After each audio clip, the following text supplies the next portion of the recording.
Саламатсыңар балдар. Бүгүнкү сабактын темасы балдар тексттик процессордо таблица түзүү. Балдар биз мурдагы сабакта тексттик процессордун графикалык мүмкүнчүлүктөрүн окуп үйрөнгөнбүз. Демек бүгүн таблица түзүүнү карайбыз. Эми бүгүнкү сабактын максаты тексттик процессордо таблица түзүү ыкмаларын үйрөнөсүңөр.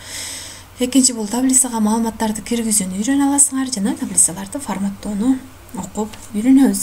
Анда балдар бүгүнкү сабактын планы бул биринчи таблица түзүү ыкмалары, экинчи бул таблицага маалыматтарды киргизүү, үчүнчү таблицаны форматтоо жана төртүнчү сабакты бышыктап жыйынтыктайбыз. Эми балдар бүгүнкү сабак негизинен практикалык иш болуп эсептелет. Бардык пландарды практика жүзүндө көрсөтөм. Анда биринчи планга өтөлү балдар, бул таблица түзүү ыкмалары. Эми бул жаңы Word текст процессорунда жаңы документ түзүү аркылуу баштайбыз. Эми карагыла балдар, бул жаңы документ түзүп алдык. Эми ушул жаңы документке таблица түзүүнү ыкмасын көрсөтөм. Эми карагыла балдар, ушул таблицанын ичиндеги маалыматтар кайсы темада, ошол теманы таблицанын башына жазуу зарыл.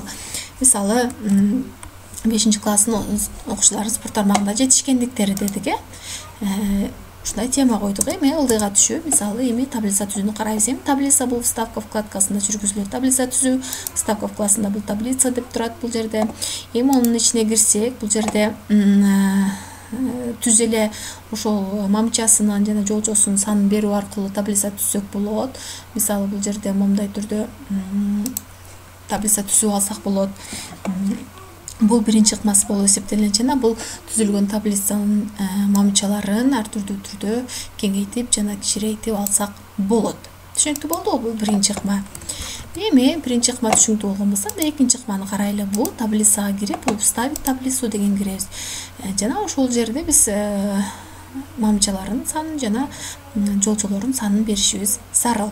Эми карагыла балдар, бул биринчи көрсөтүлгөн ыкмада, бул эгерде чоң көлөмдүү таблица болгон учурда, ал биринчи көрсөтүлгөн ыкма бир топ кыйынчылыкты жаратышы мүмкүн. Ал эми экинчи бул азыр көрсөтүп аткан ыкмам бул ошол эгерде чоң көлөмдүү таблица болгон учурда дагы түзүү бул ыкма аркылуу ыңгайлуу. Демек мисалы могул жер строк бул эмне? Жолчонун саны 20 болсун мисалы. Мындай түрдө бир таблица түзүлдү. Эми карагыла, бул ичиге кандай маалыматтар киргизебиз? 5-класстын окуучулары спорт тармагында жетишкендиктер жөнүндө маалымат киргизебиз. Демек бул биринчи мамчасында эмне берилсин? Нумерация берилсин. Экинчи мамчада мисалы окуучунун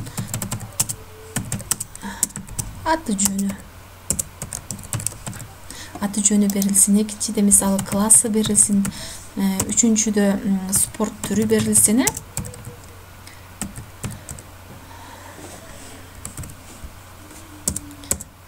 Спорт түрү берилсин, ал эми үчүнчүсү ээлеген орду берилсин, мисалы канчанчы орунду ээледи. Ээлеген орду. Эми карагыла, бул демек байкаган болсоңор, демек эки түзүү ыкмасы бар экен. Эми ичине маалымат киргизүүнү баштадык. Эми ичине маалымат киргизүүдө кадимки эле бош баракка маалымат киргизген сыяктуу эле клавиатуранын жардамы аркылуу маалыматтарды киргизебиз. Бирок кээ бир маалыматтарды автоматтык түрдө толтуруу дагы мүмкүн. Эми карайбыз ошону. Мисалы ушул маалыматтарды киргиздик. Эми бул таблицаны жалпы белгилөөчү могул бурчтагы белгиге барсак жалпы белгиленет жана ушул таблицанын ичиндеги бардык шрифти бир шрифтке өзгөртүп алсаңар болот. Бул жерде мисалы 14 болсун шрифти жана стандарттык шрифт бул Times New Roman менен жазылсын ичиндеги. Эми карагыла, мисалы могул ушул бардык кичинекей эле тамга менен жазылышы керек болсо, мисалы могул экөө чоң тамга менен жазылып калды. Ошону белгилеп туруп, бул жерде могул жерге кирсеңер, все строчные деген бөлүм бар. Демек, мындай түрдө эле жазылсын. Жана могул биринчи катарды баарын белгилеп, бул жирный шрифт менен жазылсын. Мына байкадыңар балдар, демек ичине маалыматтарды киргиздик.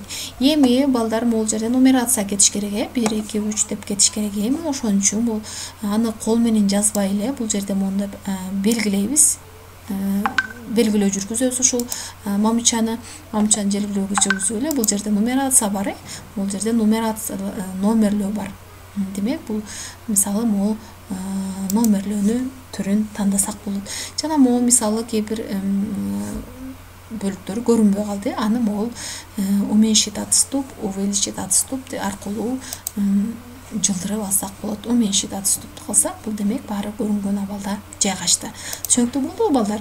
Муну кандай бизге мүмкүнчүлүктөр сунат? Эгерде биз муну бул автоматтык түрдө мисалы номерлерди менен толтурдук. Эгерде кол менен толтурган болсок, эгер кандайдыр бир ортодогу жолчулорду же өчүрүү керек болсо, жана жолчулорду кошуу керек болсо, же болбосо анда номерлер үзүлүп калат. Же болбосо мисалы 4төн кийинки 5-6 мол катарды өчүрүү керек болсо, өчүрсөк дагы биз кайра автоматтык түрдө 5-цифра кийинкиге чылып улап кетет. Ал эми колдо жазылган номерлөөдө андай болбойт. Аны азырдагы форматтоодо дагы көрөсүңөр. Түшүнүктүү болдубу? Эми ичине маалымат киргизүүдө мисалы Асанов, мисалы кийинкиси ким? Маратов, мисалы Эсенов, мисалы Мирлан кызы, мисалы мындай маалыматтарды каалагандай киргизебиз бул жерге. Бул кийинки жолчого түшүүдө же болбосо кийинки мамчаларга өтүүдө бул стрелкаларды пайдалансаңар батыраак болот. Кийинкиси мисалы Арслан кызы деп мисалы ушу ичидеги маалыматтарды толтурасыңар. Эми карагыла, бул маалыматтар момундай ортолой абзац менен жазылды. Бул дагы өзүңөр каалагандай түрдө абзацтарды түздөсөңөр болот. Же болбосо ортодон биз ал форматтоону билебиз. Эми мисалы 5-А класс дейли, бул 5-Б класс дейли, 5-А класс, 5 мисалы В классы, 5-В класс, мисалы 5 бул дагы В класс дейли. 5-В класс спорт түрү мисалы чуркоо боюнча, же болбосо эмне боюнча дагы секирүү боюнча, же болбосо футбол, бул волейбол, же болбосо бул дагы мисалы футбол болсун. Ушундай ичиндеги мисалы 1 орун, 2 орун, ичинде ушундай маалыматтар менен толтурасыңар. Мисалы мындай маалыматтар менен кадимкидей эле толтурабыз. Муну түшүнүктүү болдубу балдар? Демек ичине маалымат киргизүү, бул кээ бир маалыматтарды автоматтык түрдө киргизүү мүмкүн экен, кээ бир маалыматтарды колдо терип, негизинен колдо терип киргизүү керек. Эгерде башка бир документтерден көчүрүү жүргүзүлсө, аны дагы кийинки сабактарда үйрөнөбүз. Белгилеп туруп келип эле бул жерге көчүрүп да койсок болот. Түшүнүктүү болду балдар? Маалыматтар киргизүү. Эми кийинки план бул таблицаны форматтоо. Эми таблицаны форматтоодо, бул таблицаны түзгөнүбүздө бул жерде работа с таблицами деген 2 контексттик вкладка пайда болду. Эми бул контексттик вкладкалар ушул таблицага кандай өзгөртүү киргизбейли, ушул 2 контексттик вкладка менен иштейбиз. Мисалы бул конструктордо ушул таблицанын сырткы көрүнүшүн өзгөртүүдө, бул мисалы стилдерин берүүдө, мисалы конструктордо пайдалансак болот. Мисалы дейли, бул таблицабызды өзгөртүү үчүн эмне кылалы? Бул стилдерди тандап алсак болот. Көрдүңөрбү балдар, кандай татынакай таблица түзүлдү? Же болбосо бул стилдерин тандасак болот. Же болбосо бул жерде стиль оформление деп атат.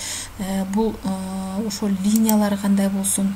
Мисалы бул, мисалы эгерде ушул жерлер линиялары мындай жоон түрдө болсун десек, аны тандап стиль өзгөртсөк болот. Түшүнүктүү болдубу бул таблицанын стилин өзгөртүү? Эми карагыла балдар, бул таблицанын ичиндеги маалыматтарды, мисалы кээ бир ячейкаларды бириктирүү керек болот. Ал учурда же болбосо кээ бир ячейкаларды, же болбосо жолчо мамчаларды өчүрүү керек болот, же болбосо кошуу керек болот. Ошол учурда карагыла, эгерде кандайдыр бир мамыча кошкубуз келсек, канча мамыча кошкуң келет, 2 мамыча кошкуң келет, дагы 2 мамыча кошулсун десең эгерде, анда могул кайсыл жерге кошулсун дагы ошол мисалы ушул кошулчу жерди мисалы ушул жерден кошулсун, ушул жерди белгилеп туруп, 2 мамычаны белгилеп туруп, могул жерде даба ставить деген бар. Ставить справа, слева, сверху, снизу деп турат. Мисалы оң жагына кошулсунбу, сол жагына кошулсунбу? Мисалы слева десек, сол жагына дагы 2 эмне кошуп берди, мамча кошуп берди. Түшүндүкпү балдар? Эгерде жолчо кошушубуз керек болсо, анда ошол жолчону толук 2 канча жолчо кошкуң келет? 5 жолчо кошкуң келет, 5 жолчо кошкуң келсе, ошол 5 жолчону белгилейбиз. Эми байкап турсаңар, бул жерде цифраларды азыр колдо жазбагандын дагы бир артыкчылыгын азыр көрсөтөбүз. Эми карагыла, бул жерде вставить дейбиз. Мисалы вставить эмне кылабыз? Сверху дейли, мисалы сверху дейли, көрдүңөрбү? Бул уже 24кө чейин уланып, бул жерде автоматтык түрдө номерлер дагы эмне болду? Жылдырылып, ушу ирети менен жазылып калды. Түшүнүктүү болдубу балдар? Демек, бул эгерде бир эле жолчо кошкубуз келсе, анда бир эле жолчону белгилөө аркылуу кошсок болот.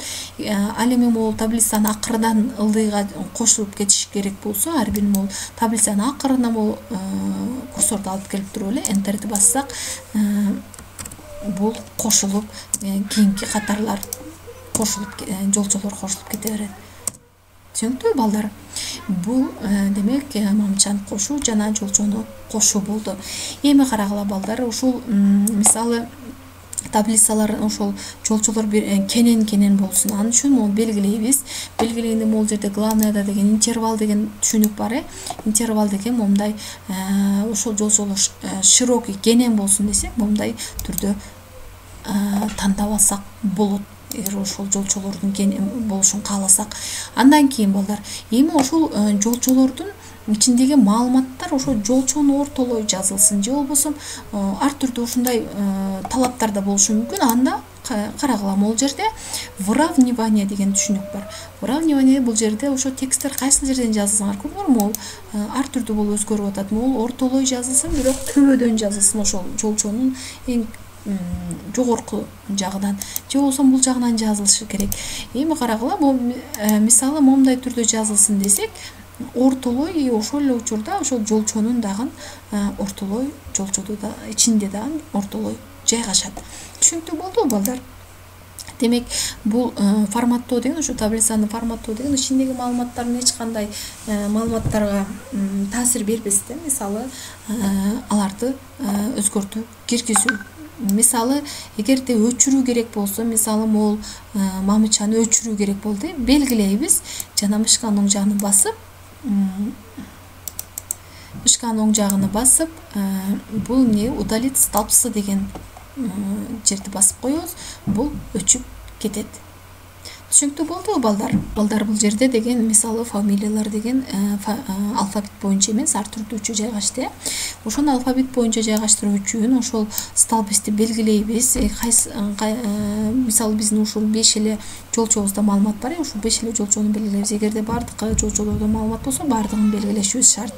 Эми карагыла, ушул белгилегенден кийин бул жерде сортировка деген бар. Ошол сортировкага киребиз. Сначала могул жерде деген белгилешибиз керек. Бул канчанчы столбец? Экинчи мамыча, столбец 2 демек, экинчи столбцты белгилейбиз. Жана по возрастанию деп туруп, эгер по возрастанию деген бул өсүү тартибинде жайгаштырып берет, Адан Яга карай. Эгерде по убыванию дей турган болсок, анда Ядан Ага карай жайгаштырып берет. Демек, бизге Адан Яга карай эле жайгаштырылсын. Демек, окейга бассак, көрдүңөр, бул жерде Арслан кызы Асанов болуп, бул жерде ошо фамилиарный алфавит боюнча жайгашып калды. Түшүнүктүү болдубу балдар? Демек, бул таблицанын ичинде дагы маалыматтарды сортировкалоо мүмкүн, жана ошол эле учурда бул ичиндеги шрифттерди өзгөртүү мүмкүн. Мисалы, ушул тексттердин бардыгына бул жерде түс берүү мүмкүн, ошол эле учурда астына заливка берүү мүмкүн. Ошол таблицанын эң маанилүү жерлерин бөлүп көрсөтүү, форматтоо мүмкүн. Бул мисалы момундай түрдө болсун. Ошол эле учурда мисалы биринчи орундар башка түс менен болсун, негизги көрүнүп турушу үчүн мындай форматтоонун өзү максаты эмне? Бул окууга ыңгайлаштыруу жана маанилүү жерди бөлүп көрсөтүү болчу.